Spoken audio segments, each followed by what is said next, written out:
Hello बच्चों, उम्मीद है आप फिट फाट होंगे और नीट की ज़बरदस्त तैयारी कर रहे होंगे। इसी में आपकी मदद करने के लिए हम लोग अभी चैप्टर नंबर 1 पर हैं, क्लास 12 फिजिक्स के। क्लास 11 फिजिक्स मैंने पूरा सिलेबस आपके लिए बना दिया है और उसमें इंटरेस्टिंग बात क्या है कि फिजिक्स काफ़ी आसान भाषा में बताई गई है और पूरा सिलेबस कवर किया गया, यानी कि नीट के लिए कोई भी क्वेश्चन इसके बाहर से नहीं आएगा। ये वीडियोस सफिशिएंट है आपको नीट में सिलेक्शन कराने के लिए। जैसा आप जानते हैं कि आपको अगर नीट में अच्छी रैंक लेनी है, एम्स दिल्ली पहुंचना है, तो आपको तीनों subject bio, physics and chemistry पर फोकस करना होगा। कि अगर आप केवल बायो पे फोकस करते हैं तो अच्छी रैंक मिलने में बहुत मुश्किल आने वाली है, क्योंकि 360 में 360 ही तो बायो दे पाएगी, उससे ज़्यादा भी तो नंबर चाहिए।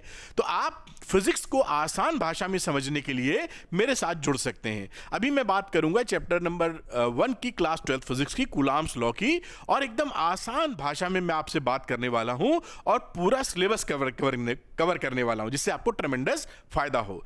इसका लिंक मैं डिस्क्रिप्शन में लगा दूंगा, इसके पहले के वीडियोस का। अगर आप इंटरेस्टेड हैं तो देख सकते हैं और अपनी प्रिपरेशन को बहुत अच्छा कर सकते हैं। चलिए बात को शुरू करते हैं। और हाँ, अगर आप फिजिक्स आसान भाषा में सीखना चाहते हैं, वीडियो देखकर आप चाहते हैं कि आपके न्यूमेरिकल निकलने लगे, तो झट से अरविंद एकेडमी नीट चैनल को सब्सक्राइब कर लीजिए फॉर टॉप क्वालिटी कंटेंट। बात को शुरू कर लेते हैं। ये रहा, देखिए, chapter 1 electric charges and fields. Total 5 part में चैप्टर्स था। आज हम लोग डिस्कशन करेंगे पार्ट नंबर 2 का, जो कि ये Coulomb's law, force between multiple charges, superposition principle. ध्यान रखिएगा, ये स्पेशली डिजाइंड वीडियो है नीट के लिए, ना ये क्लास 12 वालों के लिए है, ना ये जेई के लिए है। एकदम आपको जो फायदा दे उसके लिए बनाए गए हैं। कुछ बच्चों का कहना होता है कि सर, अगर उनको पीडीएफ इसका मिल जाए तो काफी आसानी होगी। कोई समस्या नहीं है, आप Arvind Academy NEET Telegram channel को ज्वाइन कर लीजिए। यहां पर आपको पीडीएफ मिल जाएगा, लिंक दिया है डिस्क्रिप्शन के अंदर, और पीडीएफ लेकर आप नोट्स बना सकते हैं, जो रिवीजन में काफ़ी आपको फ़ायदा पहुंचाएगा। अब कई बच्चे मुझसे पढ़ना चाहते हैं, तो ये अरविंद एकेडमी ऐप है बेटा, इसका भी लिंक डिस्क्रिप्शन में है, क्लिक करके डाउनलोड कर लें। स्टोर सेक्शन में जाएं, कई ऐसे मटेरियल्स मिलेंगे जो नीट की जर्नी को काफ़ी आसान कर देंगे। आपके डॉक्टर बनने का सपना पूरा कर सकते हैं, तो उन मटेरियल का इस्तेमाल करिए और अपने जीवन में आगे बढ़िए। चलिए अब आज की बात करते हैं, जिस वजह से ये वीडियो बना है। रहा कूलॉम्स लॉ, बहुत कुछ लिखा है, लेकिन मैं इसका निचोड़ आपको बताता हूं। देखिए, आपने ये पढ़ा था बहुत पहले ही, 10th में ही पढ़ा था, शायद उससे पहले भी, कि लाइक चार्जेस रिपल करते हैं, अनलाइक अट्रैक्ट करते हैं। जैसे मैं आपके लिए बनाऊं कि प्लस प्लस अगर मैं चार्ज ले लूं साहब, तो इनके बीच में रिपल्शन होगा, क्योंकि लाइक चार्जेस हैं। सवाल ये उठता है कि रिपल्शन अगर होगा तो रिपल्शन कितना होगा। इसके बारे में कूलॉम्स साहब ने खोज की, साइंटिस्ट थे, और कूलॉम्स लॉ दे गए। तो उन्होंने क्या बोला कि अगर इसका चार्ज Q1 है, इसका चार्ज Q2 है, इनके बीच का डिस्टेंस अगर R है, तो इस पे लगने वाला जो फोर्स है, इलेक्ट्रोस्टैटिक फोर्स, E लिख दिया, उसकी वैल्यू होती है K Q1 Q2 upon R square. यहां मैंने Q1 Q2 को मॉडुलस में डाला है, न्यूमेरिक वैल्यू, क्योंकि मैं यहां पर केवल इसके मैग्नीट्यूड की चर्चा कर रहा हूं। मैग्नीट्यूड, ठीक है, ये मैग्नीट्यूड की चर्चा है, इसलिए Q1 Q2 का जो भी रिजल्ट आए, मतलब केवल हमें न्यूमेरिक वैल्यू लेनी है, प्लस माइनस नहीं लेना है अगर हम मैग्नीट्यूड निकाल रहे हैं। और यहां पर ये जो K होता है, मतलब इसको अगर आप लिखना चाहें तो 1/4 pi epsilon naught Q1 Q2 upon R square लिख सकते हैं। इसी को हम लोग K लिखते हैं यहां पर। और ये जो एप्सिलॉन, ये जो फोर्स लगा है, ये फोर्स कहां पर है? इनके बीच में इंटरवीइंग मीडियम जब एयर या वैक्यूम है, तब ये फोर्स लग रहा है। अगर इसका बीच का मीडियम बदल देंगे तो फोर्स बदल जाता है। उसकी भी चर्चा भी मैं 1-2 स्लाइड के आगे करने वाला हूं। यहां पर ये जो एप्सिलॉन नॉट है, इसे बोलते हैं permittivity of free space. Permittivity of free space. Free space का मतलब वैक्यूम या एयर, मोटे तौर पे आप पकड़ लीजिए। और इसकी वैल्यू जो होती है एप्सिलॉन नॉट की, 8.854 इंटू 10⁻⁻12 कूलॉम स्क्वायर न्यूटन पर मीटर स्क्वायर, ये इसकी वैल्यू होती है। और सारी प्रैक्टिकल पर्पस के लिए कि तेजी से आप काम कर पाएं, इस K की वैल्यू को भी हम लोग पकड़ लेते हैं, जो K है 1/4 पाई एप्सिलॉन नॉट, और इसकी value approximate value 9 into 10⁻9 newton metre square पर कूलाम स्क्वायर होती है। तो इस वैल्यू को भी आप दिमाग में रखेंगे ही भाई, ये आपको याद भी होगी। तो ये आपको के की वैल्यू हो गई और साथ में ये एप्सिलॉन नॉट जो लिखा उसकी वैल्यू हो गई।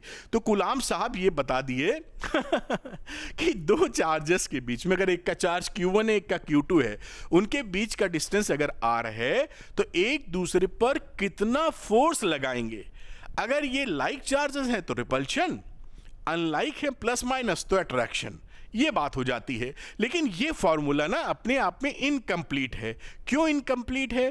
क्योंकि जो फोर्स होता है वो वेक्टर क्वांटिटी है। तो यहां तो केवल आप मैग्नीट्यूड निकाल पाए, इसके डायरेक्शन का क्या? तो डायरेक्शन को भी इंक्लूड करने के लिए हम कूलाम्स लॉ को वेक्टर फॉर्म में लिखते हैं। वो भी जल्दी से मैं दिखा देता हूं। तब जब वेक्टर फॉर्म में आप लिख देंगे तो मैग्नीट्यूड और डायरेक्शन दोनों उसके अंदर इंक्लूड हो जाने वाला है। चलिए, तो ये जो मैंने समझाया यही स्लाइड में पूरी बातें कही गई हैं, जो लिखी है मैंने अपने भाषा में सरलता से आपको बता दिया है। अब आगे की बात करते हैं vector form of coulombs law. तो इसको भी मैं बड़ी आसानी से बताता हूं और कई किताबों में अलग चीज लिखी होती है, उससे भी आपको सावधान करता हूं या आपको उसके बारे में नोटिफाई करता हूं। देखिए, अगर एक चार्ज आप लेके बैठे हैं, मान लीजिए ये है Q1 चार्ज, अभी मैं दोनों प्लस लेके चल रहा हूं और ये साहब ले लेता हूं यहां पर Q2 चार्ज, दोनों प्लस हैं। इसके लिए फॉर्मूला लिख देते हैं। तो ये देखिए प्लस प्लस हैं तो इस पे एक रिपल्शन का फोर्स लगेगा। इस फोर्स को बोलते हैं force on one due to to.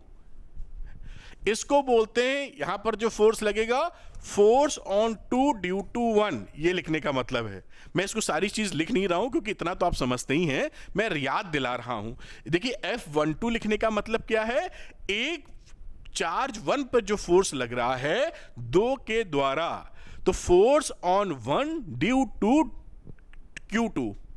ये F21 क्या है? Force on Q2 due to Q1। ठीक, अब यहां पर एक वेक्टर नोटेशन भी किया जाता है। तो देखिए वेक्टर नोटेशन क्या होता है, इस डायरेक्शन में अगर यूनिट वेक्टर हम लिखें तो लिख सकते हैं 1 से 2 की तरफ जा रहा है तो R12।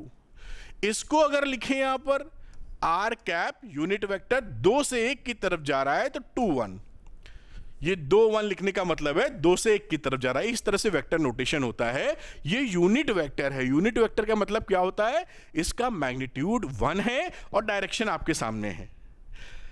और यूनिट वेक्टर फिजिक्स में किस काम आता है? तो आपकी सरल भाषा के लिए ये दिशा देने के काम आता है, डायरेक्शन देने के। जिसमें भी लगा दोगे उसको डायरेक्शन मिल जाएगी उस तरफ। खैर, तो आप कूलाम्स लॉ की बात करें यहां पर, तो बेटा मान लीजिए 1-2 लिख रहे हैं तो F12 हमने लिखा। F12 का डायरेक्शन देखिए इधर है R21 के डायरेक्शन में। तो हम इसको कैसे लिखते हैं? 1/4 pi epsilon naught Q1 Q2 upon R square. ये तो बेटा मैग्नीट्यूड हो गया। अब आई अपने को डायरेक्शन देने की बात, क्योंकि अभी तो मैग्नीट्यूड है, इधर वेक्टर है तो इधर वेक्टर होना चाहिए। डायरेक्शन किस तरफ है? इस तरफ, इसकी तरफ। तो ये हो जाएगा R कैप 2-1। समझ में आई बात? इससे देखिए क्या है, फोर्स का जो डायरेक्शन है वो उसी डायरेक्शन में है जहां R21 की डायरेक्शन है। इसी तरह अगर मैं इसकी बात कर दूं, इसको भी लिख लीजिए आप, बहुत आसान होता है, बहुत तरह से लिखा जाता है। R21 लिख दिया 1/4 pi epsilon naught Q1 Q2 upon R square. और ये 2-1 इस डायरेक्शन में है, इसकी डायरेक्शन में, तो R कैप 1-2। अब कई किताबों में क्या रहता है बेटा, आप पढ़ेंगे तो आपको लगेगा अरे किताब में गड़बड़ है या सर ने कुछ अलग बता दिया। यहां देखेंगे तो 1-2 लिखा रहेगा, यहां भी 1-2 लिखा रहेगा, लेकिन वेक्टर यही लेते हैं वो। आप समझ पा रहे हैं ना? ये जो वेक्टर इन्होंने लिखा है इस डायरेक्शन वाला, मैंने लिया है R21, जो ऐसा ही लिया जाता है सभी जगह। लेकिन कुछ राइटर क्या करते हैं, इस वेक्टर का जो नाम है ना वो R12 कह देते हैं। है तो यही डायरेक्शन, लेकिन उन्होंने इसको ये कह दिया है। तो यहां पर ये मिल जाता है आपको। बिल्कुल नहीं घबराने का है, जो मैं बता रहा हूं कॉन्सेप्ट पकड़ने का है। बात पकड़ में आ गई ना आपके? तो कई ऑथर, कई राइटर, कई जगह ये लिखा होता है, लेकिन ये लिखना ज्यादा सही होता है, क्योंकि हर जगह पूरी फिजिक्स में और भी जगह भी जो इस्तेमाल होती हैं वेक्टर्स, इसी तरह मैथ्स वगैरह में इस्तेमाल होते हैं। बात पकड़ में आ गई? तो ये देखिए प्लस, ये किसके लिए है? जब दोनों प्लस थे प्लस होने का मतलब अगर प्लस क्वांटिटी को प्लस क्वांटिटी से मल्टीप्लाई करेंगे तो ग्रेटर देन 0 हो जाएगी, ये यहां पर Q1 Q2 is equal to greater than 0। अब इस वेक्टर में आप इस फॉर्मूले में जो vector form of Coulomb's law है इसमें Q1 Q2 को विद साइन पुट कर दीजिएगा, जो प्लस है प्लस, जो माइनस है माइनस, और जो रिजल्ट आएगा वो सामने। अब अगर मान लीजिए किसी का फोर्स आ जाता है निगेटिव में, तो निगेटिव फोर्स आने का मतलब है ये अट्रैक्शन है, और अगर किसी का फोर्स आ जाता है Q1 Q2 वैल्यू रखने के बाद प्लस, तो इसका मतलब है रिपल्शन है।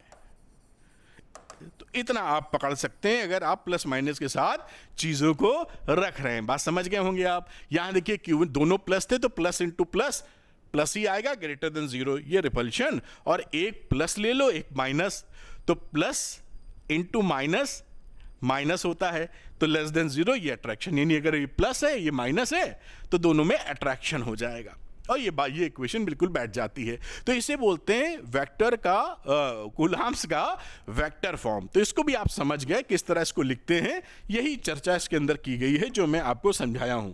पूरी बात आप समझ गए होंगे। ये तो रही इसकी थ्योरी की बात जो पता होनी चाहिए, क्योंकि कॉन्सेप्ट अगर क्लियर नहीं है तो मामला टेढ़ा हो जाता है। अब देखिए यहां पर कुछ इंटरेस्टिंग बातें निकलती हैं इस इक्वेशन से कि vector form of Coulomb's law से आप क्या देखते हैं कि F12 बराबर F21 है, और दोनों में निगेटिव का रिलेशनशिप है। यानी ये जो चार्ज है और ये जो दूसरा चार्ज था, ये जो फोर्स लग रहा है यहां पर, मान लीजिए ये 2 न्यूटन का है, तो इस पर भी जो फोर्स है वो भी 2 न्यूटन का है। बस फर्क कितना है, इसका डायरेक्शन इधर तो इसका डायरेक्शन उधर, उल्टा डायरेक्शन, और इसी वजह से ये क्या बना देते हैं, एक्शन रिएक्शन पेयर, मतलब न्यूटन के थर्ड लॉ को फॉलो करते हैं, एक्शन रिएक्शन वाले को। तो ये चीज कहां से निकल रही है, कूलम्ब्स लॉ के वेक्टर फॉर्म से। ठीक है कि F12 is equal to minus F21, दोनों फोर्स सेम हैं, एक दूसरे पर सेम लगा रहे हैं लेकिन अपोजिट डायरेक्शन में लगा रहे हैं, एक्शन रिएक्शन पेयर बन गया। दूसरा मामला कि इलेक्ट्रोस्टैटिक जो फोर्स होता है बेटा जी, वो होता है कंजर्वेटिव फोर्स।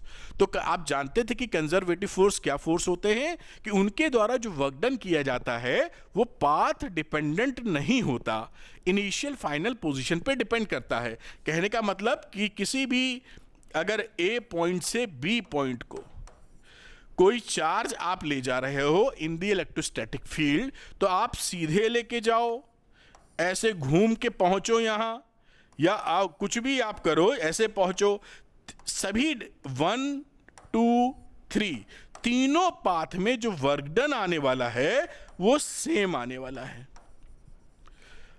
क्योंकि ये कंजर्वेटिव फोर्स है। तो जो कंजर्वेटिव फोर्स होते हैं वो पाथ डिपेंडेंट नहीं होते, वो इनिशियल और फाइनल पोजीशन पे ही डिपेंड करते हैं। तो electrostatic force is a conservative force. अब अगली बात देखते हैं बेटा, बड़ी इंपॉर्टेंट बात, इसमें सवाल भी आपके यहां बनते हैं। यहां पर यह कहा गया है कि हमने जो फॉर्मूला निकाला था ना, वो तो था वैक्यूम में या फ्री स्पेस में। अगर उसके बीच में फोटो डाल दूं तो मजा आएगा आपको। हमने जो फॉर्मूला निकाला था ये प्लस प्लस वाला, इसमें क्या था, ये बीच में एयर थी या वैक्यूम था। तो आप बड़े अच्छे से इसको लिख देते थे 1/4 पाई एप्सिलॉन नॉट और Q1 Q2 upon R square. ये हमें मॉड नहीं लगा रहा हूं, इसका मतलब यही समझ लेना मैग्नीट्यूड निकाल रहा हूं।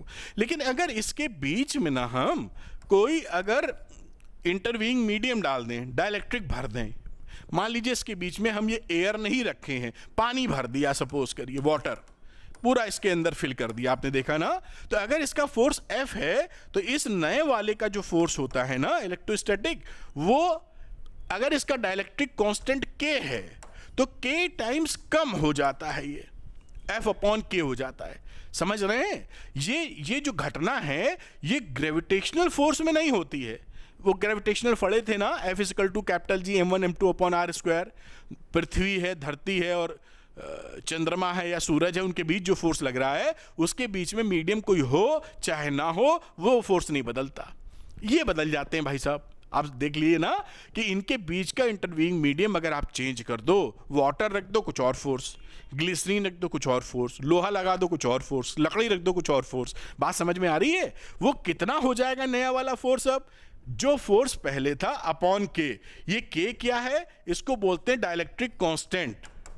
ये के वो मत समझ लेना, ये के यहां पर 1/4 पाई एप्सिलॉन नॉट वाला मत समझ लेना, नहीं कंफ्यूज हो जाओ। ये के क्या है? डाइलेक्ट्रिक कांस्टेंट, ये होता है डाइलेक्ट्रिक कांस्टेंट। तो ये फोर्स की वैल्यू F/K हो जाती है, और यहीं पर देखिए इस वाली वैल्यू को K से डिवाइड करोगे तो 1/4 pi epsilon not K Q1 Q2 upon R square आ जाएगा। और देखिए ये जो एप्सिलॉन नॉट K होता है, इसको परमिटिविटी ऑफ द मीडियम बोलते हैं। तो इसे आप F डैश को 1/4 पाई केवल epsilon Q1 Q2 upon R square लिख सकते हैं। ये देख रहे हो क्या है? तो यहां पर आप बात समझ लीजिए, जो Q एप्सिलॉन लिखा है, या कई लोग एप्सिलॉन मीडियम लिखते हैं, इसकी वैल्यू होती है एप्सिलॉन नॉट इनटू K, और इसे बोलते हैं permittivity of the medium. Permittivity of the medium, वो क्या थी? Permittivity of free space epsilon naught, और ये क्या है? Permittivity of the medium. बात पकड़ने में आसानी हो रही होगी। और अच्छा, एक इंटरेस्टिंग चीज और यहां आपके लिए बताता हूं, मैंने स्लाइड में तो लिखा ही है, फिर भी समझा दूं कि मान लीजिए ये जो आपने मीडियम भरा है, ये मीडियम पूरा नहीं भरा, कुछ कम भरा है ना, यानी कि यहां पर अगर प्लस है, या कोई भी चार्ज हो सकता है प्लस है, और बीच का जो डाइलेक्ट्रिक मीडियम है वो इतना ही भरा है, जिसका डाइलेक्ट्रिक कांस्टेंट K है, और इसकी चौड़ाई साहब T है। इनके बीच का डिस्टेंस कितना है? R है। ये बाकी तो एयर या वैक्यूम है, बीच में जो आपने भर रखा है डाइलेक्ट्रिक, ये केस नंबर 3 ले लीजिए, उसमें ये केस नंबर 2 लिया है, सपोज करो ये 1 लिया है, तो ये इसमें कितना फोर्स लग जाएगा? क्योंकि ये पूरा भरा होता तो ऐसे लगा देते, F/K, ये पूरा भरा नहीं है। तो यहां पर ध्यान कर लीजिए, जो फॉर्मूला लगता है, यानी जो बीच का डिस्टेंस, इफेक्टिव डिस्टेंस होता है 1/4 pi epsilon naught Q1 Q2 upon R minus T plus T under root K का होल स्क्वायर। ये फॉर्मूला यहां एप्लीकेबल होगा। समझ पाए ना? ये ध्यान से देखिए, जो फैक्टर है, तो ये इसके केस में ये होगा, और पूरा भरा हुआ है तो ये होगा। तो इस तरह की कंडीशंस बने तो फॉर्मूला लगाइएगा। मैं हट जाता हूं, नोट कर लीजिए इसको। चलिए एक कदम और आगे चलते हैं, मेरे ख्याल से बात पूरी पकड़ पाए होंगे आप। तो ये मैंने जो लिखी थी कहानी, वो मैंने आप समझाई। एक बात और यहां लिखी है कि जो इलेक्ट्रोस्टैटिक फोर्स होता है वो ग्रेविटेशनल फोर्स से काफी बड़ा फोर्स होता है, क्योंकि आप जानते ही हैं यहां पर जो 1/4 पाई एप्सिलॉन नॉट की वैल्यू है ये बड़ी होती है, और वहां पर जो ग्रेविटेशनल फोर्स था Gm1m2 अपॉन R स्क्वायर, इसमें जो G की वैल्यू होती है काफी छोटी होती है। इस वजह से electrostatic force is quite stronger than gravitational force. और ये बातें मैंने पूरी आपको समझाई, जो आपके जहन में, दिमाग में आनी चाहिए, इंपॉर्टेंट है। और यही ये बात मैंने अलग से लिखी थी कि अगर पूरा मीडियम ना भरा हो, कुछ पार्ट भरा हो, तो कैसे करेंगे। चलिए सवाल कर लेते हैं आधे, फिर अगले कॉन्सेप्ट पे हम लोग चलने वाले हैं। तो ये देखिए एक सवाल है, बहुत ही सरल सवाल। ए प्रोटॉन एंड एन इलेक्ट्रॉन, एक प्रोटॉन को मैं प्लस से दिखा रहा हूं और इलेक्ट्रॉन को माइनस से, दोनों पे चार्ज सेम है। वैसे तो Q1 Q2 लिख देते हैं, चार्ज तो दोनों पे सेम ही मिलने वाला है। एक 1.6 सेंटीमीटर दूरी पर रखे गए हैं, फ्री स्पेस में हैं। Find the magnitude and nature of electrostatic force between them. तो देखिए यहां पर इसके नेचर के लिए, क्योंकि एक प्लस एक माइनस है, तो अट्रैक्टिव फोर्स होगा, तो मैं इस नेचर को अलग रख लेता हूं, जैसे दिमाग में टेंशन हमारे ना हो। ये अट्रैक्टिव फोर्स है, और न्यूमेरिक वैल्यू में माइनस साइन के साथ आएगा, अगर ऑप्शन में माइनस लिखा है तो। ठीक, अब यहां पे फोर्स निकालने की बात आई तो आप क्या लिखते हैं? 1/4 pi epsilon naught Q1 Q2 upon R square. Magnitude की चर्चा कर रहे हैं, इसकी वैल्यू है 9 × 10⁹ प्रोटॉन और इलेक्ट्रॉन पर तो भाई एक ही चार्ज होता है, 1.10⁻⁹ एंड 1.6 इंटू 10⁻⁻19, और बीच के डिस्टेंस इसके कितनी है 1.6 सेंटीमीटर, तो 1.6 इंटू 10⁻⁻2 मीटर में चेंज हो गया अब इसका स्क्वायर। अब ये जो वैल्यू आप करेंगे कितना आ जाएगा 9 इंटू 10⁻⁻25 न्यूटन, ये आपका आंसर आ गया। अट्रैक्टिव फोर्स है, ये वैल्यू है। अच्छा, ऑप्शन में अगर फोर्स माइनस प्लस में दिया हो तो अट्रैक्शन का मतलब होता है माइनस, तो ये माइनस लगा के ये आप ऑप्शन सेलेक्ट कर लेंगे। बात समझ रहे हैं मेरी? मान लीजिए ABCD में ऑप्शन दे रखा है F प्लस इतना, F माइनस इतना, तो माइनस कहने का मतलब है कि फोर्स ऑफ अट्रैक्शन माइनस पकड़ लीजिए, है ना। कई लोग इसी में Q1 Q2 विथ साइन रख देते हैं, वो भी सही है। जिस तरह से मैं झमेला नहीं करना चाहता हूं, आसानी रखना चाहता हूं, इसलिए बड़े आसानी से ऐसे कर लेता हूं। आप जैसे पसंद है, बात समझ रहे हो ना। कई ऑप्शन में ऐसा भी लिखा हो सकता है this force attractive, this force repulsive, तो वो भाषा आ गई उसमें। बात समझ में आ रही होगी क्या बता रहा हूं? तो इसको आप नोट कर लीजिए, बहुत ही प्यारा और सरल सवाल है। अगला जो सवाल मैं करूंगा वो इंटरेस्टिंग है, चलिए इसको नोट करें आप, फिर अगले सवाल की चर्चा करते हैं। मेरे ख्याल से आप इसको नोट कर पाए होंगे। नेक्स्ट क्वेश्चन लेता हूं आपके सामने, और ये क्वेश्चन मजेदार लगा मुझे, तो मैंने कहा आपको कराऊं, कॉन्सेप्ट भी क्लियर होगा। आइए देख लेते हैं। 2 identical spheres having positive charges are placed 3 metre apart, repel each other with a force of this one. देखिए क्या कहानी है। यहां स्फीयर है Q2 कर दीजिए, यहां पे Q1 कर देते हैं। 3 मीटर का डिस्टेंस है, और इनके बीच कहानी क्या है, फोर्स ऑफ रिपल्शन दे रखा है ना भाई, पॉजिटिव चार्जेस थे। तो फॉर्मूला लगता है, देखिए F = 1/4πε0 Q1 Q2/r², ये कूलम्ब्स लॉ। यहां पर वैल्यू रख दो। फोर्स दिया है 8 इंटू 10⁻³ 9 इंटू 10⁻9 Q1 Q2/r दिया है 3 मीटर। अब Q1 Q2 जब सॉल्व करोगे तो एक वैल्यू आ गई 8 इंटू 10⁻⁻12, ये इक्वेशन नंबर 1 आई है। आगे भी कहानी जारी है। अच्छा, अगली बात देखते हैं बेटा। अब कह रहे हैं now charges are connected by a metallic wire, they begin to repel each other with a force of this one. अब क्या किया है कि इन Q1 Q2 को ना एक मेटेलिक वायर से, ये बड़े डब्बे बना देते, बड़ा बना देता हूं समझाने के लिए। ये देखिए अभी Q1 था, इस पे Q2 था, और इस पे Q1, और इसको आपने एक तार से कनेक्ट कर दिया है। जब आप तार से कनेक्ट कर देंगे, और यहां पर भाषा क्या लिखी है, आइडेंटिकल स्फीयर्स, ये पढ़िएगा कहीं लिखा हुआ है इसमें 2 आइडेंटिकल। अगर दोनों आइडेंटिकल स्फीयर्स होंगे तो चार्ज रीडिस्ट्रीब्यूट होके आधा आधा हो जाएगा। अगर ये आइडेंटिकल स्फीयर्स नहीं होंगे तो चार्जेस डिस्ट्रीब्यूट होके आधे आधे नहीं होंगे, फिर पोटेंशियल के हिसाब से मामला जाएगा, पोटेंशियल डिफरेंस वगैरह। लेकिन यहां चीजों को सरल करने के लिए कहा गया है कि दोनों आइडेंटिकल स्फीयर्स हैं, यानी कनेक्शन के बाद इनके चार्जेस अब कैसे हो जाएंगे, इस पे इसका आधा इधर, तो Q1 + Q2/2 इस पर, और Q1 + Q2/ इस पर, आधा आधा, टोटल चार्ज का आधा इस पर, टोटल चार्ज का आधा इस पर। टोटल चार्ज कितना था, Q1 + Q2, उसका आधा इधर आधा इधर। ये रीडिस्ट्रीब्यूशन ऑफ चार्ज हो गया। ये क्या है, रीडिस्ट्रीब्यूशन ऑफ चार्ज। बात आप समझ गए। अब मैं यहां पे कलर फिर से बदलता हूं, और अब इनके बीच में जो क्योंकि अभी ये दोनों पॉजिटिव है, देखिए अभी तो ये रिपल्शन कितना आ रहा है, पहले क्या था, रिपल्शन पहले भी था। अब यहां फॉर्मूला कूलम्ब्स लॉ फिर से लगा देंगे, यानी अगेन F = 1/4πε0, ये वैल्यू पूरी, इसको मैं Q1 डैश कह देता हूं, इसको मैं Q2 डैश कह देता हूं। तो Q1 dash into Q2 dash upon distance वही रखी है विच इज r²। रिपल्शन हो गया 9 इंटू 10⁻⁻3, 9 इंटू 10⁻9 बेटा, और यहां वैल्यू रखोगे तो Q1 + Q2/2 का होल स्क्वायर आ जाएगा, दोनों मल्टीप्लाई होगा, और r था 3 का स्क्वायर।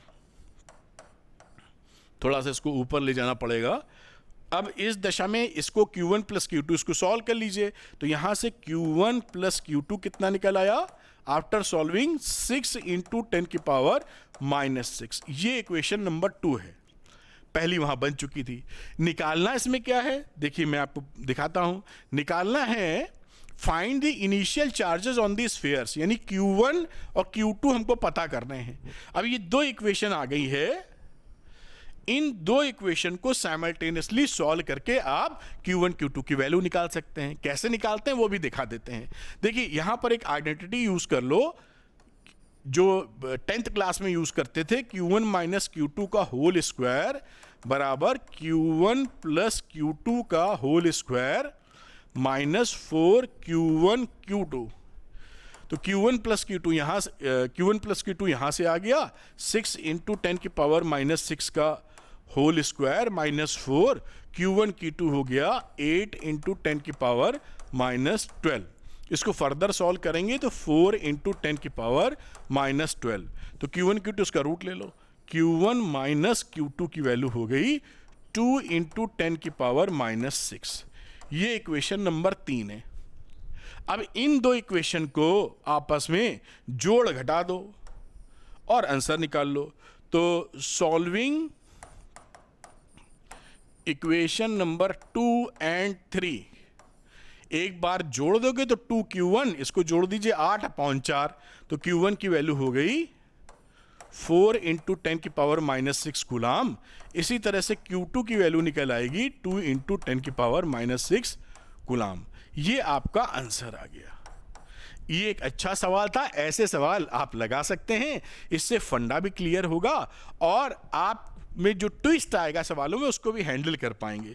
तो इसको आप नोट कर लें बेटा, फिर हम लोग आगे का टॉपिक या सवाल हम लोग करेंगे। इसको यहाँ रोकता हूँ, तो मैं स्क्रीन से हटता हूँ। आप पूरा, कई बच्चे पॉज करके नोट करते हैं, तो पॉज कर लिए होंगे, आप नोट भी कर लिए होंगे। आगे ले चलते हैं थोड़ा सा, और यहाँ तक आप आ जाइए, इसको भी आप नोट कर डालिए। चलिए आगे की चर्चा को चालू रखते हैं। अब देखिए अगला जो टॉपिक आता है वो है सुपरपोजिशन प्रिंसिपल। तो ये जो सुपरपोजिशन प्रिंसिपल है या फोर्सेस बिटवीन मल्टीपल चार्जेस, बहुत ही सरल होता है। दो बातें होती हैं इसके अंदर, मैं अलग से समझाता हूं, यहाँ बहुत कुछ लिखा हुआ है। मान लीजिए यहाँ पर एक चार्ज है Q1 और भी चार्जेस हैं भाई, 3 ले लेते हैं, चलो Q1 Q2 Q3 Q4। हम ये चाहते हैं इस पे लगने वाला फोर्स, तो इसने, इन चार्जेस ने, ये सेंट्रल फोर्सेस होते हैं, सेंटर टू सेंटर सीधी रेखा में ऐसे ऐसे फोर्स लगाए। इसकी वैल्यू हो गई कितनी, F12। ये 1 पे लगने वाला 3 ड्यू टू 3, और ये यहां पर हो गया 1 पे लगने वाला ड्यू टू 4। ये 3 फोर्सेस लग रहे हैं अभी की हिसाब से। तो यहां पर Q1 पे लगने वाला जो फोर्स है यानी F1, वो इन सब का वेक्टर सम होता है, यानी F12 F13 प्लस F14। तो इनका जो करेंगे आप वेक्टर सम, इसी को बोलते हैं सुपरपोजिशन प्रिंसिपल। यानी इस पे लगने वाला जो टोटल फोर्स होगा, ये तीनों फोर्स का वेक्टर सम होगा। बात खत्म हो जाती है। दूसरी इंपॉर्टेंट बात क्या होती है सुपरपोजिशन में, कि किसी की प्रेजेंस से या उसकी एब्सेंस से जो फोर्सेस दो चार्जेस के बीच लग रहे हैं वो वेरी नहीं करते हैं। क्या कहने का मतलब है, देखिए अगर यहां पर एक Q1 चार्ज है और ये एक Q2 चार्ज है, एग्जाम्पल के लिए इसने इस पे 5 न्यूटन का फोर्स लगाया, समझिएगा मेरी बात, दूसरा फंडा। अब यहां पर एक और महाशय आ गए, Q3 आ गए, तो इसके आने की वजह से क्या ये जो Q2 Q1 पे जो फोर्स लगा रहा था 5 न्यूटन का, क्या वो बदल जाएगा? आंसर है नहीं बदलेगा। Q3 हो या चाहे ना हो, Q2 अगर 5 न्यूटन का फोर्स लगा रहा है एक डायरेक्शन में, तो उसी डायरेक्शन में 5 न्यूटन का फोर्स वो लगाता रहेगा। Q3 होने ना होने से इनके संबंधों पर कोई फर्क नहीं पड़ रहा है। ये सुपरपोजिशन प्रिंसिपल का सेकंड पार्ट होता है। पहला पार्ट ये, और सेकंड पार्ट मैंने ये आपको समझाया कि the individual force are unaffected due to presence of the other charges. तो ये जो फोर्सेस होते हैं इंडिविजुअल, वो अनअफेक्टेड होते हैं किसी की भी प्रेजेंस से, अदर चार्जेस की प्रेजेंस से। बात पकड़ में आई होगी। नॉर्मल हमारे जीवन में नहीं होता। हमारी किसी से अगर दोस्ती है और कोई नया खिलाड़ी उसमें शामिल हो जाए तो इनके संबंध वैसे नहीं रहते। आपका किसी से, कोई आपका बॉयफ्रेंड है, गर्लफ्रेंड है, दोस्त है, कोई है, मतलब उसमें एक और दोस्त आप दोनों के बीच में आ जाए तो आपके जो संबंध थे पहले वालों से, उसमें फ्रेंडशिप में कुछ चेंज हो जाएगा। लेकिन ये जो चार्जेस हैं ये बहुत सच्चे हैं। ये अपना प्यार वैसे ही रखते हैं, मतलब उनको मतलब नहीं है किसी से। समझ गए होंगे आप। तो ये मामला यहाँ पर इन दोनों का जो रिलेशनशिप है वो वैसे ही रहेगा, कोई आवे या ना आवे। ये इसलिए बता रहा हूं मजेदार अंदाज में कि आपके दिमाग तक रह जाए। सुपरपोजिशन प्रिंसिपल को कई बच्चे ना यही समझ के छोड़ देते हैं, कुछ को तो समझ ही नहीं आया या कुछ को आया तो वही पहला पॉइंट, ये दूसरा पॉइंट उनकी निगाह में ही नहीं आता जो इंपॉर्टेंट है, क्योंकि सुपरपोजिशन प्रिंसिपल फिजिक्स में बहुत जगह आप इस्तेमाल करते हैं। खैर आप समझ गए होंगे मेरे ख्याल से। एक चर्चा को आगे बढ़ा लेते हैं। इसी को बोल देते हैं ना फोर्सेस ऑन मल्टीपल चार्जेस या forces due to multiple charges. इस पे फोर्स लग रहा है ड्यू टू मल्टीपल चार्जेस, वही सुपरपोजिशन प्रिंसिपल है। अब एक और इंटरेस्टिंग सवाल हम लोग लेते हैं, उसको देखते हैं। देखिए यहां लिखा हुआ है, ये भी अच्छा सवाल है। इक्वल चार्जेस ऑफ 20 माइक्रो कुलाम होना चाहिए, रह गया छापना। आर प्लेस्ड एक्स बराबर दिस सेंटीमीटर। तो यहां पर मैं एक्स एक्सेस टाइप बना लेता हूं और यहां पर साहब 0 लिख देता हूं और यहां पर 2 लिखा है, यहां पर 4 लिखा है, फिर 4 के बाद 8 लिखा है यहां कहीं, और इसके बाद यहां कहीं 16 लिखा है। ये सेंटीमीटर में है, इतना हम लोग समझदार हैं जो दिया है। ऑन एक्स एक्सेस ये ओरिजिन था और ये एक्स एक्सेस कह दीजिए। Find the force experience by the charge x बराबर 2। तो सब पे जो चार्ज है ना, सब पे सेम चार्ज है। मैं क्यू लिख दे रहा हूं क्योंकि हर जगह इसकी वैल्यू लिखने में ज्यादा हो जाएगा। और क्यू की वैल्यू कितनी है? 20 माइक्रो कुलाम। अब देखिए इंटरेस्टिंग बात, इस पे लगने वाला फोर्स निकालने को बोले हैं ये। बहुत आसानी से, घबराइए बिल्कुल नहीं। देखिए ये जो फोर्स लगाएगा इस पर, वो किधर लगाएगा? इधर। रिपल्शन एक ही तरह के चार्जेस हैं, और 2 वाला ये जो चार्ज है ये वाला लगाएगा इधर। इसके बीच की डिस्टेंस 2 है, इसके बीच की डिस्टेंस भी 2 है, तो ये दोनों फोर्सेस एक दूसरे को मार देंगे। तो ये तो हमारे किसी काम के नहीं रहे। आ रही बात समझ में ना, कि ये प्लस वाला ये भी प्लस, तो इधर धक्का मारा, इसने इसको इधर मारा, क्योंकि दोनों के बीच का डिस्टेंस सेम है और चार्जेस सेम हैं। इस वजह से दोनों फोर्स इक्वल होंगे, अपोजिट होंगे और निपट जाएंगे। तो ये दोनों ने एक दूसरे को किल कर दिया। अब इसके द्वारा लगने वाला फोर्स और इसके द्वारा लगने वाला फोर्स हम निकालते हैं। तो ये देखिए ये डिस्टेंस कितनी हो गई? 8 सेंटीमीटर है। अगर मीटर में लिखें तो 0.08 माइनस ये डिस्टेंस 0.02, क्योंकि इसका हमें अभी काम पड़ेगा। और ये 16 वाले से निकालें, इससे लगने वाला फोर्स ये कितना है? 0.16 माइनस 0.02। और ये जो फोर्स है वो इसी डायरेक्शन में है, इसलिए दोनों जुड़ जाएंगे। बात समझ में आ रही है ना? ये इस पे फोर्स किधर लगाएगा? इधर। ये किधर लगाएगा? इधर। दोनों ऐड कर दीजिए बस। तो बहुत सिंपल सवाल है, घबराने की बात नहीं है। तो मैं इसको फटाफट लिख देता हूं। F is equal to Q1 Q2 upon 4 pi epsilon naught, और इन दोनों से ये तो सेम रहेगा इन दोनों के लिए, और फिर आप 1 अपॉन आर स्क्वायर को ऐड कर दीजिए।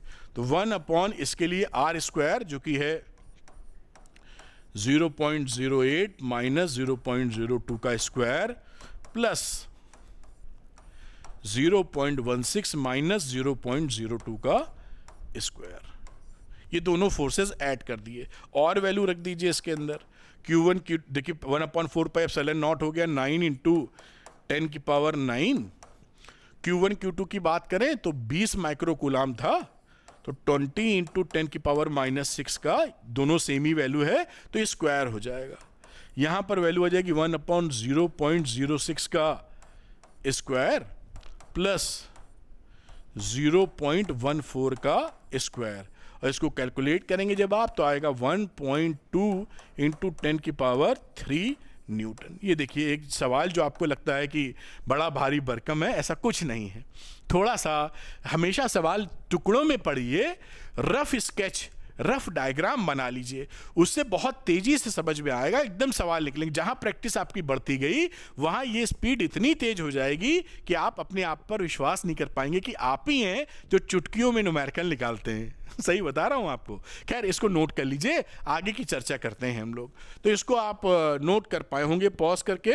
चलिए अगले क्वेश्चन की तरफ चलते हैं बेटा। ये रहा अगला क्वेश्चन, यह भी इंटरेस्टिंग क्वेश्चन है, इसको भी देख लेंगे। दिखा है 5 point charges each of value +q are placed on 5 vertices of a regular hexagon. तो मैं रेगुलर हेक्सागन बनाता हूं, बहुत ही खराब हेक्सागन बनता है। आज कोशिश करूंगा कि अपनी इज्जत बचा लूं पता नहीं कितनी बची लेकिन ये रेगुलर हेक्सागन है। अब ये रेगुलर हेक्सागन आप जानते ही हैं, इसको ऐसे से मिला दो तो थोड़ा हेक्सागन जैसी फीलिंग आनी शुरू हो जाएगी।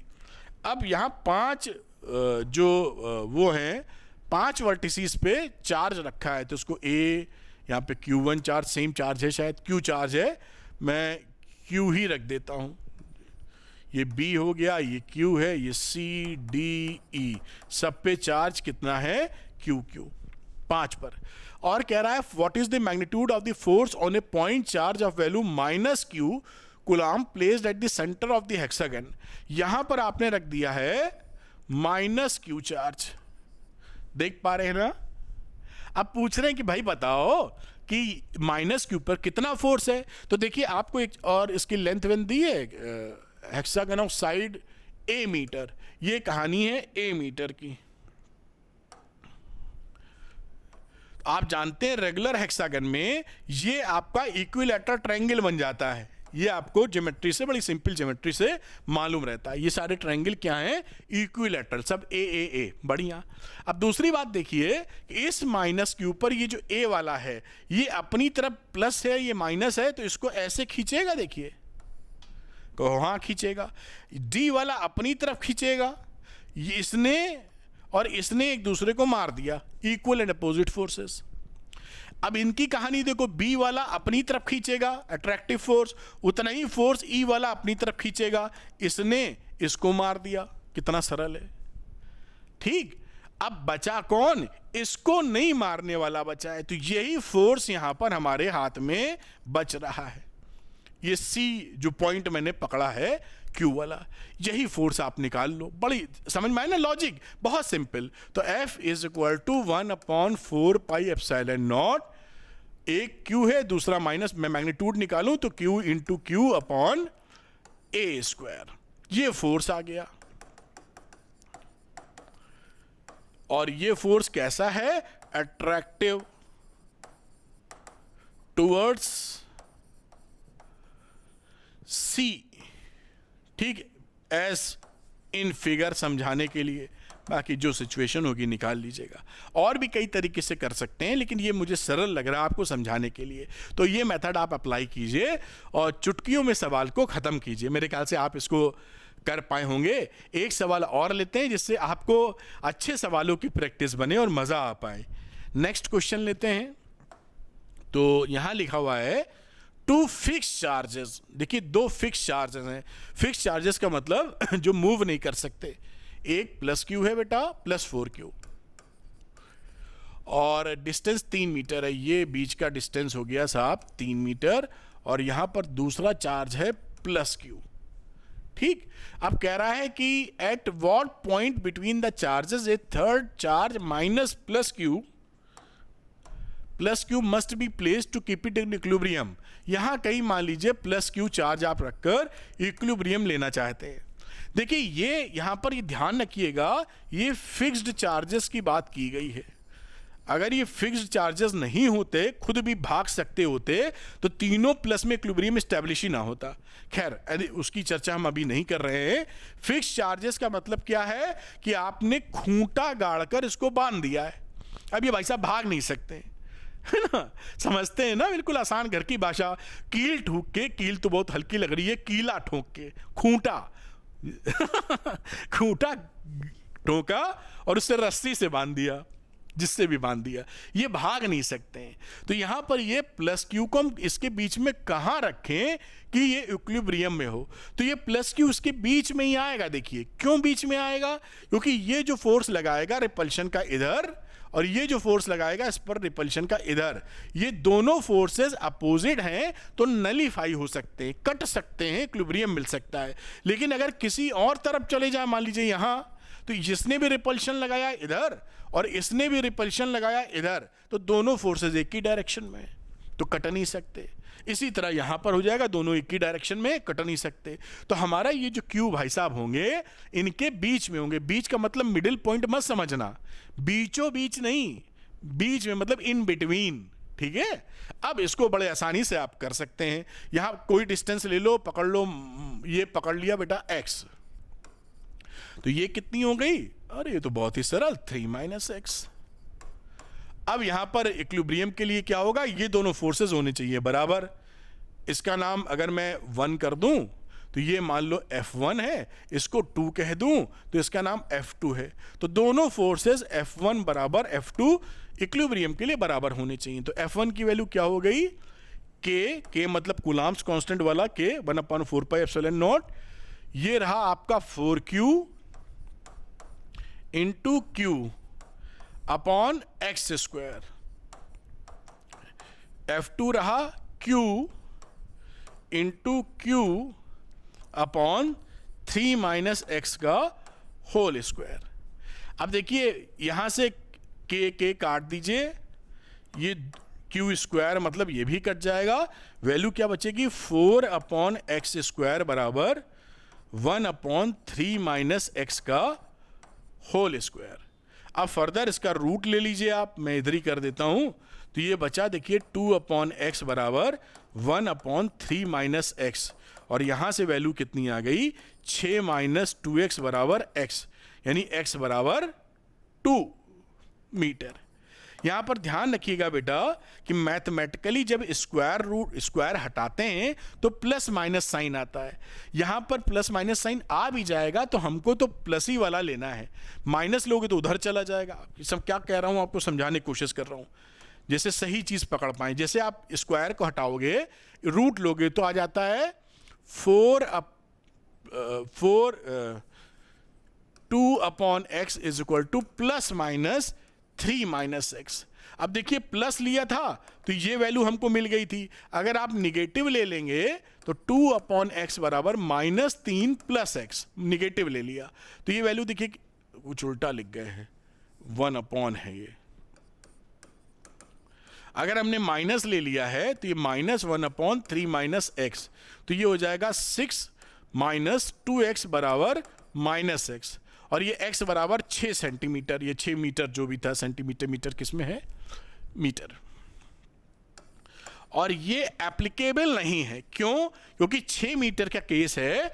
ये देखिए 3 मीटर है, जहां पे सॉरी x निकाला है हम लोगों ने 2 मीटर, और 6 मीटर का मतलब है इस दिशा में चले जाओगे, ये तो 3 ही है, 6 नापोगे तो यहां कहीं आ जाओगे, और यहां पर आप जा रहे हो, दोनों बंदे जो फोर्स लगा रहे हैं वो एक ही डायरेक्शन में है, तो इक्विलिब्रियम एस्टेब्लिश नहीं हो सकता। So will we reject this value. ये इसलिए बता रहा हूं, वरना किताबों में ऐसे ही छाप देते हैं तो आप सोचेंगे कहीं पर प्लस ले रहे हैं, कहीं माइनस और कहीं हटा दे रहे हैं। ये रीजन है कि क्यों हटा दे रहे हैं, क्योंकि मैं भी कर सकता था, लेकिन जब आप करने बैठे हुए और आप चाहते हो शानदार प्रदर्शन, सिलेक्शन, अच्छी रैंक से, तो ये छोटी छोटी बातें थोड़ा ध्यान रख लेंगे तो मजा आ जाएगा। समझ पाए ना कि अगर आप ये माइनस ले लेते हो तो x बराबर 6 मीटर आ जाएगा। 6 मीटर का मतलब है यहां से इसको भी पार कर जाएं, वहां पर ये संभव नहीं है। जैसे आप याद कीजिए ना, आप क्लास 9th या 10th में एज वाले सवाल निकालते थे, पिताजी से 5 साल बड़ा है, 10 साल बाद पापा ये हो जाएंगे, मम्मी ये हो जाएंगी, इतनी एज की हो जाएंगी। फिर आप इक्वेशन सॉल्व करते थे, फिर x की वैल्यू अगर निगेटिव आती थी तो कहते थे कि एज निगेटिव नहीं हो सकती है, इसलिए इसको ड्रॉप कर रहे हैं, दूसरी वैल्यू एक्सेप्ट कर रहे हैं। तो ये तो मैथमेटिक्स जब आप करते हैं तो ये तो वैल्यू दे देता है, बाकी आपकी बुद्धिमानी है कि किसको आप एक्सेप्ट करें किसको ना एक्सेप्ट करें। खैर बहुत ज़्यादा इसमें डिटेल में नहीं जाते, बात को आप पकड़ पाए होंगे। इसको नोट कर लीजिए जल्दी से, अच्छा सवाल है, ऐसे सवाल आते हैं। फिर एक सवाल हम लोग और लेंगे, एक वैरायटी लेंगे और जो आपके यहाँ बड़ी फेमस है और पूछी जाती है, बहुत ही सरल है। लेकिन देखिए यहाँ पर क्या है, application of electric force Coulomb's law का एप्लीकेशन कर रहे हैं और ये कहानी क्या है, for solving problems related to string. String में क्या है कि मान लीजिए ये देखिए दो बॉब हैं और इन पर इस समय दोनों क्यू क्यू चार्ज है, सेम आइडेंटिकल कह दीजिए क्यू क्यू एम एम। तो इस वाले बॉब पर इसका मास भी है तो mg फोर्स नीचे लगे, अभी दिखाता हूं, mg नीचे लगेगा, फोर्स ऑफ रिपल्शन भी लगेगा इधर। और इस सिचुएशन में ये इक्विलिब्रियम में है। जब ये वर्टिकल एंगल थीटा बना रहे हैं, इन दोनों के बीच की दूरी r है और सेंटर से बात करें तो r/2 है और length of the string l है। इस समय आपको क्या बोला जाता है कि आप टेंशन इन द स्ट्रिंग निकाल दो कि इस स्ट्रिंग में कितना टेंशन है, ये थीटा निकाल दो। यही दो चीज़ों पे बहुत खेला जाता है। तो मैं आपको फटाफट ये करके दिखा देता हूँ, खुद हाथ से कर देता हूँ। इसमें स्लाइड में तो मैंने लिखा है, जैसे आप सीख पाएंगे, समझ पाएंगे। आप समझ पा रहे हैं ना? तो मैं यहाँ पर एक फ़ोटो बनाता हूँ, फिर आपको दिखाता हूँ। फ़ोटो हो गई, ये देखिए, ये इसको हैंग किया है, दो बॉब हैं और दोनों बॉब इस तरीके से, इस पे चार्ज था Q, मास था M, चार्ज था Q, इधर कहीं लिखो, इधर, ठीक। अब यहां पे क्योंकि जो इन पे इलेक्ट्रोस्टैटिक फोर्स लग रहा है रिपल्शन का, वो Fe ऐसे लग रहा होगा, इस पे भी लगेगा Fe। मैं एक की चर्चा करूंगा अभी। इनके बीच का जो डिस्टेंस था वो था बेटा r, और यहां से सेंटर से अगर वर्टिकल पोजीशन से मिला दें तो ये डिस्टेंस है r/2 और ये डिस्टेंस है r/2। ये एंगल थीटा है बेटा, ये एंगल भी थीटा है, क्योंकि सिमेट्री बन जाएगी, दोनों एक ही जैसा बिहेवियर रख रहे हैं। अब देखिए इस वाले का, देखिए मैं यहां पर समझाऊं आपको, ये इसके ऊपर तीन फोर्सेस काम कर रहे हैं। एक तो इसका वजन mg, इसका वेट है ना, एक इलेक्ट्रोस्टैटिक फोर्स, और तीसरा यहां पर लगेगा इस स्ट्रिंग का टेंशन। समझ में आई? अब फ्री बॉडी डायग्राम केवल इसको सोचो, काट के निकाल लो, लगे यहीं सोच लेते हैं। यहां एक वर्टिकल डायरेक्शन ऐसे खींचते हैं, ये थीटा तो ये angle theta, alternate interior angle दो पैरेलल लाइंस के बीच में। तो इसका कंपोनेंट ले लें तो ये आ जाएगा t cos थीटा इधर, और इस डायरेक्शन में कंपोनेंट ले लो तो t sin थीटा आ जाएगा t का। अब ये सिचुएशन इस समय इक्विलिब्रियम में है, मतलब कहीं हिल डुल नहीं रही है, रुकी हुई है। उस समय क्या मामला बना कि भाई t sin थीटा ने बैलेंस किया है Fe को, और t cos थीटा ने बैलेंस किया है वेट को, mg को। ये दो इक्वेशन देखिए हमारे सामने आ गई हैं, बढ़िया। अब यहां पर अगर मैं इसके एंगल की चर्चा करूं कि थीटा कितना होगा, तो पहले इक्वेशन को दूसरी इक्वेशन से डिवाइड कर दीजिए, तो ये tan थीटा आ जाएगा। देखिए this one upon this one, T cancel, sin theta 1। मैं करके दिखा देता हूं क्योंकि कभी कभी आप झटका खा जाते हैं। ये देखिए cos थीटा और Fe अपॉन mg, तो ये टी कट गया, ये आ गया tan थीटा बराबर Fe अपॉन mg। तो इस बात को आप याद भी कर सकते हैं तेजी से सवाल निकालने के लिए कि tan थीटा की वैल्यू कितनी होगी, Fe अपॉन mg। और बात करें कि भाई टेंशन इन द स्ट्रिंग कितना है, तो इन दोनों को स्क्वायर करके जोड़ दीजिए, 1 स्क्वायर प्लस 2 स्क्वायर, तो t square sine square theta plus t square cos square theta Fe square plus mg का होल स्क्वायर। तो ये t स्क्वायर कॉमन लोगे 1 हो जाएगा, sine square theta plus cos square theta, Fe square plus mg का whole square. तो t की value क्या हो गई, under root Fe plus mg का होल स्क्वायर। ये टेंशन निकालने के लिए इसको भी याद कर सकते हैं, देखिए बहुत आसानी से, है ना। एक कलाकारी और होती है थीटा को, एक तो tan थीटा के फॉर्मेट में आता है, दूसरा यहां पर ट्रायंगल पकड़ लो, ये ट्रायंगल, तो यहां पर ये कितना है, this is r/2, this is length of the string l। तो यहां पर आप tan थीटा को क्या लिख सकते हैं, tan थीटा ये हो गया, तो ये इसका हो गया परपेंडिकुलर अपॉन बेस। तो ये अगर परपेंडिकुलर r/2 है तो ये कितना हो जाएगा, पाइथागोरस l स्क्वायर में से दिस स्क्वायर घटा दीजिए, r/2 का होल स्क्वायर कर देते हैं। समझना मेरी बात प्रेम से, ये डिस्टेंस। तो इस ट्रायंगल की बात करो तो perpendicular upon base tan theta में लगाया तो परपेंडिकुलर क्या आ गया, r/2, और बेस आ गया आपको l स्क्वायर माइनस r/2 का होल स्क्वायर। ये tan थीटा निकाल सकते हैं, फोर्स और mg ना पता हो तो r l के सेंस में। अगर थीटा स्मॉल हो, इफ थीटा इज स्मॉल, तो उस सिचुएशन में जो tan थीटा की वैल्यू होती है वो अप्रोक्सीमेटली sin थीटा के बराबर हो जाती है, और sin थीटा का मतलब हो गया r/2 upon l, perpendicular upon hypotenuse, perpendicular upon hypotenuse, perpendicular r/2 upon l। ये देखिए, तो ये सारी चीज मैंने सारे विश्लेषण एनालिसिस आपके लिए कर डाले समझाने के लिए। इसी में इन्हीं 3-4 चीज़ों में आपके सवाल आएंगे और 100% आपके सही हो जाएंगे। तो मैं हटता हूँ, इसको पॉज करके आप नोट्स टाइप जो बनाते हैं वो बना सकते हैं, नोट डाउन कर सकते हैं। खैर आपने नोट कर लिया होगा, यही बातें सारी स्लाइड्स में लिखी हैं। ये सब जो कहानी मैंने समझाई थी ये मैंने समझा दिया पूरा आपको, यही सारी बातें लिखी जो मैं ऑलरेडी आपको समझा चुका हूँ। ये देखिए सारी चर्चा आपके सामने मैंने खुद करके दिखा दिया, जिससे आप बातों को आसानी से पकड़ पाएं। अब इस पे एक सवाल कर लेते हैं, ज़्यादा दिमाग में घुस जाएगा। तो आइए ना, तो यहाँ पर पकड़ते हैं टू आइडेंटिकल पिथ बॉल्स। पिथ बॉल्स क्या होती हैं, फिजिक्स में यूज़ की जाती हैं, एक्सपेरिमेंट वगैरह में वही हैं। Each of mass m and charge q are suspended from a common point by two strings of equal length l। वही सिचुएशन है। Find charge q in terms of the given quantities if angle between the string is 2 theta in equilibrium। जो आपने पढ़ा है बिल्कुल वही। ये situation हो गई, इसका एंगल ये थीटा दोनों मिलाकर 2 थीटा, और सारी बात आप जान ही रहे हो। एफ इधर है, एम जी नीचे है, ये डिस्टेंस बीच का, ये लेंथ दे रखा है इसका l, और इसको हम मान लेते हैं x/2। ये भी हो गया x/2, टोटल x है, ये आप जान रहे हैं। बाकी सारी मतलब ये आप समझ गए होंगे अभी मैंने जो समझाया है।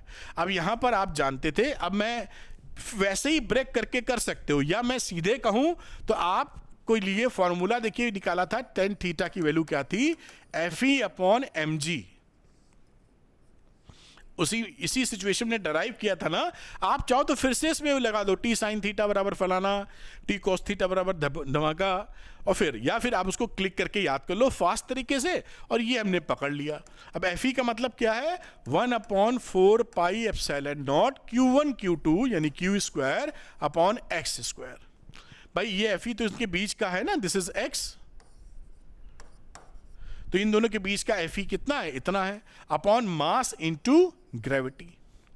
अब यहां पर ये जो x है, ये x इन्होंने दिया नहीं है, तो हम x को भगाएंगे। कैसे भगाएंगे, देखिए फ्रॉम फिगर, उस फिगर को आप देखिए तो x/2 को l sin थीटा आप लिख सकते हैं। देखिए यहां पर देखिए ये sin थीटा लिखिए, perpendicular which is x/2 upon hypotenuse which is l। तो x/2 is equal to l sin theta. आप समझ गए, बात पकड़ में आई। तो x की वैल्यू क्या हो गई, 2l sin थीटा। अब इस वैल्यू को हम यहां पुट कर देंगे x की जगह, काम खत्म, आंसर आपके हाथ में आ गया। जो सवाल टेढ़ा लग रहा था बिल्कुल टेढ़ा नहीं है। अब इसको हमने पकड़ा तो ये q स्क्वायर की वैल्यू क्या आ गई, 4 पाई एप्सिलॉन नॉट मल्टीप्लाई हो जाएगा, 4 पाई एप्सिलॉन नॉट mg भी मल्टीप्लाई हो जाएगा, x स्क्वायर भी मल्टीप्लाई हो जाएगा, और tan थीटा भी हो जाएगा। अब यहां पर एक कदम लेके चलें तो 4 पाई एप्सिलॉन नॉट mg और x स्क्वायर की वैल्यू कितनी हो गई, 2l साइन थीटा का स्क्वायर इंटू टेन थीटा। अब यहां पर अंडर रूट ले लो तो क्या वैल्यू रही भाई, 4 पाई एप्सिलॉन नॉट एल बराबर है, तो इसको ये रूट लगा के आप वैल्यू लिख सकते हैं। मेरे ख्याल से सब कुछ ठीक लिखा हुआ है, इसमें कोई भी गड़बड़ नज़र नहीं आ रही है। तो ये वैल्यू आप अंडर रूट लगा के पूरा लिख सकते हैं, 4 पाई एप्सिलॉन नॉट। अच्छा, ये मास वास दिया था या हमने ले लिया है? मास तो दिया था, जहाँ तक मास दिया है तो ये मेरे ख्याल से ठीक है, mg और 2l साइन थीटा का स्क्वायर है, तो मैं इसी के स्क्वायर रहने देता हूं अंदर, या इसको चाहें तो उसका स्क्वायर कर लीजिए, 16 हो जाएगा। देखिए कर लेते हैं यहां पर, देखिए ये तो अंडर रूट हो ही गया।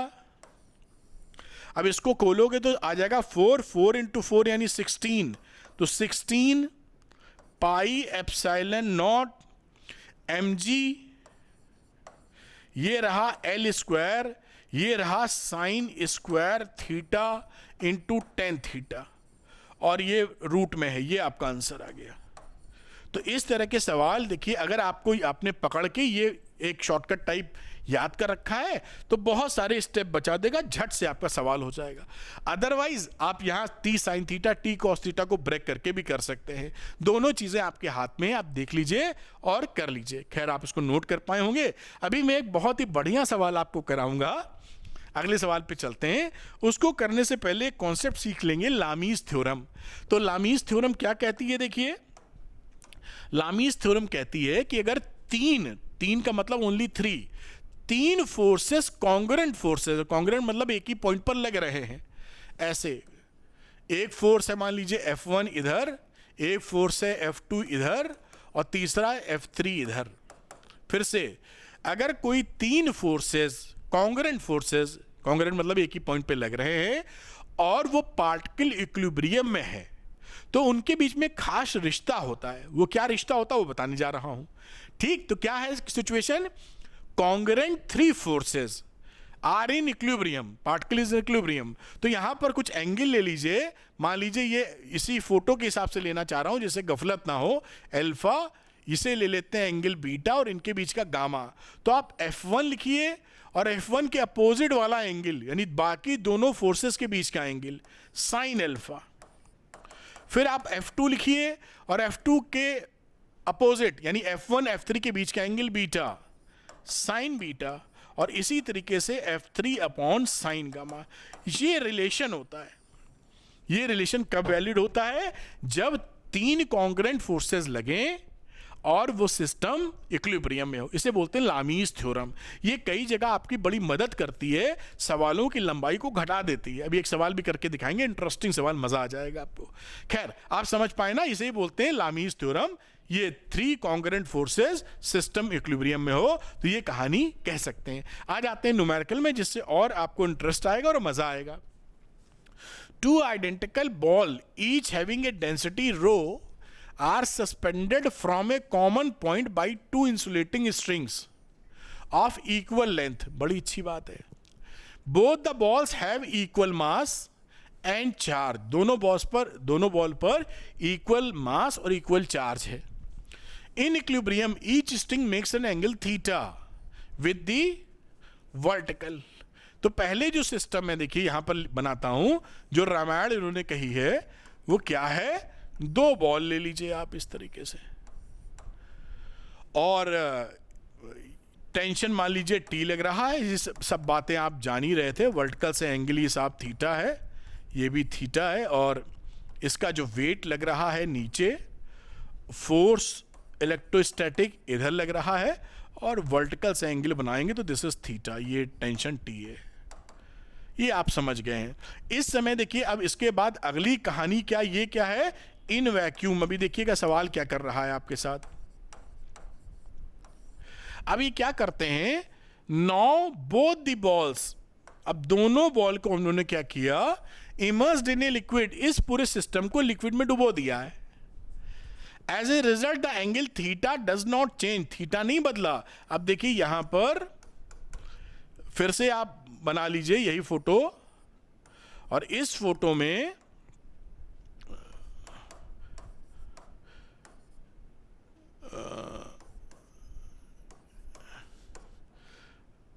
थीटा आपका जो वर्टिकल एंगल था वो नहीं बदला है, और यहां पर टेंशन लग रही है टी डैश। ये क्या है? In the liquid, in the liquid the density of the liquid is sigma, और डेंसिटी ऑफ द लिक्विड क्या है? Sigma. Find the dielectric constant of the liquid, हमें क्या निकालना है? Dielectric constant of the liquid. अभी निकालेंगे डाइलेक्ट्रिक कांस्टेंट कितना आता है। ये एक इंटरेस्टिंग सवाल है। देखिए क्या होता है, जब भी आप किसी वैक्यूम से अगर लिक्विड में लेके आते हैं तो हम लोगों ने चर्चा की थी कि इसका जो फोर्स होता है अपॉन के टाइम्स आ जाता है, यानी जो एफ ई डैश है उसका रिश्ता इस एफ से, जो फोर्स एफ ई लग रहा था, ये एफ ई अपॉन के हो जाएगा। के क्या है?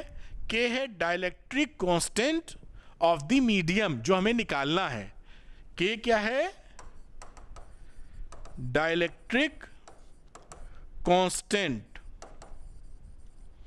Of medium. ये बात हो गई। दूसरी ये देखिए, जो इसका वेट है, ये वेट पहले वाला वेट नहीं रहेगा, क्योंकि अब तो लिक्विड के अंदर अपथ्रस्ट भी लग रहा है, अपथ्रस्ट बायोगेंसी फोर्स। तो ये डब्ल्यू डैश है, और डब्ल्यू डैश किसके बराबर है? जो वेट असली था माइनस अपथ्रस्ट। इंटरेस्टिंग बातें हैं, मजा आ जाएगा, समझ में आई। ये बातें आप यहां पर इतनी सीख गए हैं। अब देखिए आगे की कहानी करते हैं। अब लगाएंगे लामीज थ्योरम। अब लगा दीजिए अप्लाइंग लामीज, जो भी सीखी है लामीज थ्योरम। और ये थ्योरम को किसके लिए लगा रहे हैं? वैक्यूम वाली कंडीशन में। अभी इस वाली कंडीशन में तो यहां पर देखिए वेट अपॉन, ये देखिए वेट लिखा है और वेट लिया है, तो अगला एंगल क्या होगा? इन दोनों के बीच का ये फोर्स, ये थीटा है और ये 90 है, तो ये इतना एंगल कितना हो गया? 90 प्लस थीटा। तो यहां लिखा आपने sine 90 plus theta is equal to electrostatic force upon बाकी दोनों फोर्सेस के बीच का एंगल।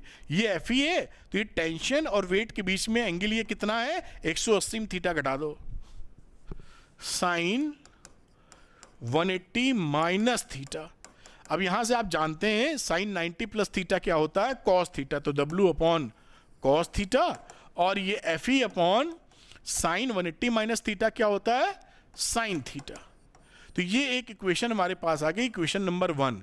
अब हम अप्लाई करेंगे इसके लिए लामीज थ्योरम, जब ये लिक्विड में था। कलर में यही रखता हूं, चलो, लामीज थ्योरम कब के लिए? In liquid. अब इन लिक्विड के लिए हमने इस्तेमाल किया, तो हम क्या सिमिलरली क्या हो जाएगा? W dash upon cos theta, angle क्योंकि चेंज हुआ नहीं है, and F E dash upon sine theta. जो वहां था वही यहां काम किया, क्योंकि थीटा इज सेम।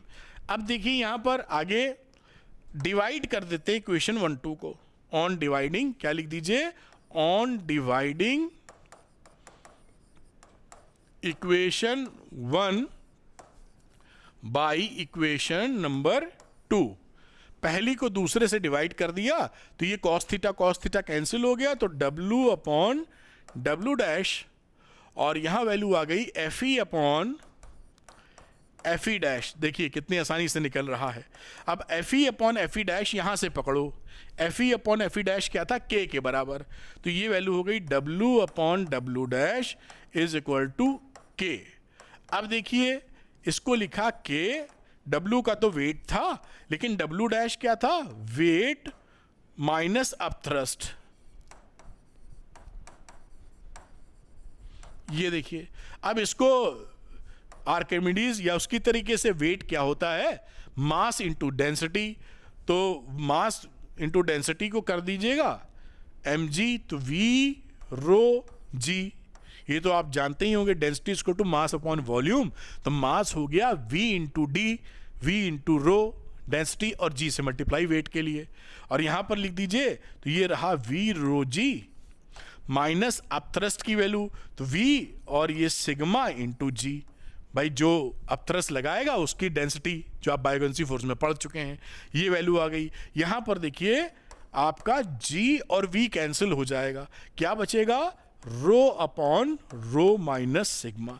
तो ये एक बहुत ही बढ़िया सवाल जो काफ़ी फंडा क्लियर करेगा और आप अच्छी प्रिपरेशन कर सकते हैं। ऐसा मत सोचिएगा कि आप वैसे सवाल लगाएं पिद्दी बिद्दी चुन्नी चुन्नी जो आपको खुशी तो पहुंचाएं लेकिन आपका सिलेक्शन ना करवाएं। कई जगह ऐसी टीचर स्थिति बनाए रहते हैं, आपको फीलिंग तो आती है अरे मुझसे ये भी निकल गया उससे भी, और जब एग्जामिनेशन देने बैठते हैं तो तोते खुल जाते हैं, तोते उड़ जाते हैं। तो आपको वो सवाल लगाने चाहिए जो आपको कॉन्फिडेंस भी दें, सीखें आप और एग्जामिनेशन में छक्का मार दें, फाइनल में जाके जीत लें आप। फॉल्स सेटिस्फैक्शन नहीं लीजिएगा, उससे काम नहीं बनेगा। ट्रेनिंग थोड़ी सी मेहनत के साथ, जिससे आप फ्लाइंग कलर्स में शानदार सिलेक्शन एम्स में ले पाएं। तो खैर इसको आप नोट कर लीजिए, जिससे सारे फंडे क्लियर। देखिए कितनी आसान तरीके से आप सीखते चले जा रहे हैं।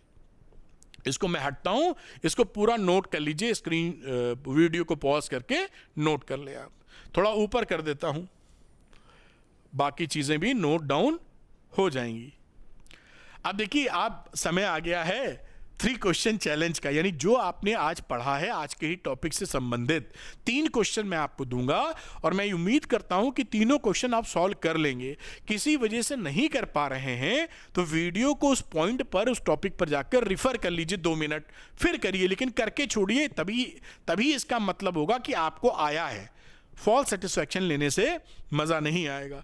तो 3 क्वेश्चन चैलेंज आपके सामने। Post your answers in comment section, अगर आप निकाल लें तो कमेंट सेक्शन में पोस्ट करिए और अरविंद एकेडमी नीट चैनल को ज्वाइन कर लीजिए इसके डिटेल्ड आंसर्स के लिए। लिंक आपको डिस्क्रिप्शन में दिया है। चलिए आगे की बात करते हैं। ये रहा क्वेश्चन नंबर 1। मैं आपको 5 सेकंड दे रहा हूं, पॉज करके इसको करिए। तो इसको पॉज कर लें और करके बतावें कि आपके हिसाब से क्या आंसर निकलता है। मेरे ख्याल से पॉज करके आपने किया होगा, आंसर पोस्ट कीजिएगा। दूसरी बात करते हैं क्वेश्चन नंबर 2, 5 सेकंड फिर से आपके लिए। इसको भी पॉज करें और करके बतावें कि आंसर क्या निकल रहा है। तो ये भी आप उम्मीद है कर पाए होंगे। Number 3 final question of the day, इसके लिए भी 5 सेकंड आप ले लीजिए और मुझे उम्मीद है कि इसका भी आंसर आप निकाल पाएंगे और कमेंट सेक्शन में आप पोस्ट करिए इनको आंसर को। तो अगर आप ये चाहते हैं कि फिजिक्स आपको आसान भाषा में समझ में आए, वीडियो देख के न्यूमेरिकल निकलने लगे, तो झट से अरविंद एकेडमी नीट चैनल को सब्सक्राइब कर लीजिए for top quality content. Physics की सारी समस्याएं नीट के लिए मैं आपकी दूर कर दूंगा 100%। वीडियो अगर पसंद आया है तो लाइक और शेयर कीजिएगा। वीडियो पसंद आया होगा तो अरविंद एकेडमी नीट चैनल को आप सब्सक्राइब करेंगे ही, और इसके पीडीएफ के लिए Arvind Academy NEET Telegram channel को ज्वाइन कर लीजिए, लिंक डिस्क्रिप्शन में दिया है। Thank you very much, wish you all the best.